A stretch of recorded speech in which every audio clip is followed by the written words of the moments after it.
Everyone, সেদিন ছিল একটা স্পেশাল দিন। কি দিন বলো তো? বুঝতে পারছো না তো? হ্যাঁ, সবটাই তোমার সাথে শেয়ার করবো, তাই জন্য পুরো ভিডিওটা দেখতে থাকো। সেদিন ছিল আমার বার্থডে, আর সেদিন আমি বার্থডের কোনো প্ল্যান করেছিলাম না। তো বিশালের একটা কাজ পড়ে গেছিল, ও তাই জন্য এই দিনটাতে আসতে পেরেছিল না, তাই ভেবেছিলাম বার্থডেটা আর করবো না। কিন্তু আমার বান্ধবীরা তো শুনবেই না। ওরা দেখো হুট করে আমাকে না বলে এসে সারপ্রাইজ করে দিয়েছে, আর সাথে আবার কেকও নিয়ে এসেছিল। সুন্দরভাবে ঘরটাকে সাজিয়ে, কেকটাও সুন্দরভাবে সাজিয়ে আমার সামনে এখন দিয়ে দিয়েছে। কেকটা কেটে সবাইকে আমি এখন খাইয়েও দিলাম।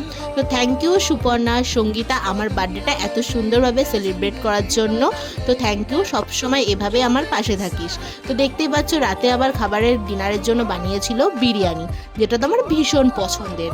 তো কার কার বিরিয়ানি খেতে ভালো লাগে অবশ্যই কমেন্ট করে জানিও তো। আমার তো ভীষণ ভালো লাগে। আর সাথে ছিল পায়েস। তো চলো, আজকের মতন ব্লগটা এই পর্যন্তই। দেখা হচ্ছে নতুন একটা ব্লগে। তো আজকের মতন বাই।